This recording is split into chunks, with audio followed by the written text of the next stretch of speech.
Milli olmayan elə musiqi alətləri var ki, Azərbaycanda özünə məxsus inkişaf yolu keçib.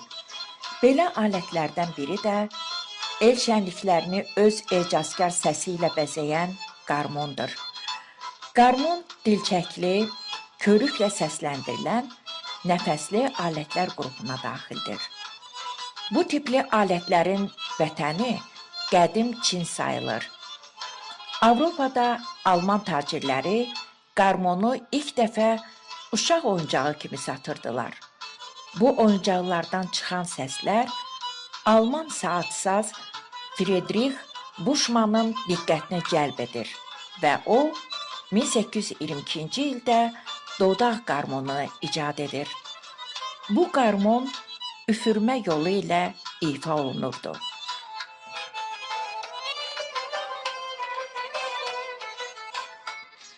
19-cu əsrin 30-cu illərində Rusiyada müasir tipli qarmonlar istehsal olunmağa başlayır. Bu qarmonlar cazibədar səs tembirinə malik olub, yan tərəfləri taxtadan, orta hissəsi dəri körüklü dördkünc qutudan ibarətdir.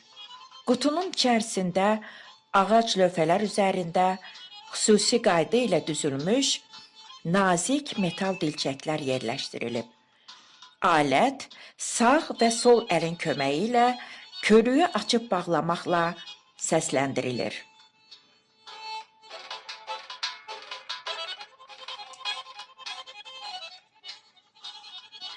On 19-cu əsrin ikinci yarısında belə qarmonlar Azərbaycana da yol açır. Bakıda, İçəri şəhərdə Seyid Həsən, Şuşada Çəkməçi Hüseyn Azərbaycanın ilk qarmon ifaçıları sayılır.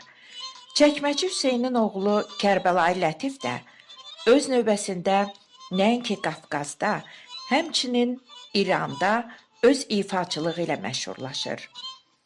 Sonralar Kor Əhəd adı ilə tanınan Əhəd Əliyevin qarmonda ifası dahi bəstəkar Üzeyir Hacıbəylinin diqqətini cəlb edir.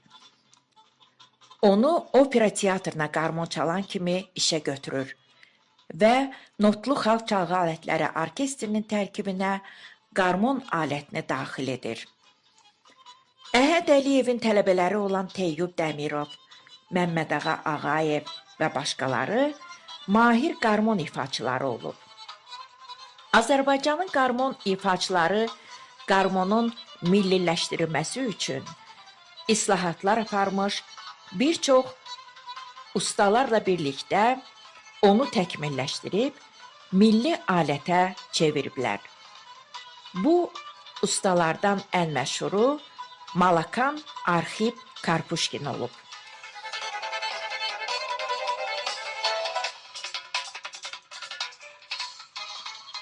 Hal-hazırda canlı korifeyimiz olan xalq artisti Zakir Mirzəyev, Dövlət Simfonik Orkestri ilə Əhməd Bakıxanovun tar və simfonik orkestri üçün yazdığı konserti ifa etmiş və bu ifa radionun qızıl fondunda saxlanılır. Milli qarmon ifaçılığında xalq artisti Avtandil İsrafilov, qadın ifaçılar Əsmət Zeynallı, Xədicə Musaxanova, Qızxanım Dadaşova, Gövhər Rızayeva və başqalarının rolu əvəzsizdir. Gənc qarmon ifaçıları Orxan Mirzəyev, Samir Abuşov və başqaları qarmonun insanlara daha da sevdirilməsində böyük rol oynayırlar. Mahir qarmon ifaçısı Ənvər Sadıqov müasir qarmonun diapazonunu genişləndirərək onun ifa imkanlarını daha da artırmışdır. Bu alətin ağ və qara dillərinin yaratdığı ecazkar səsi daima qoruyaq və yaşadaq.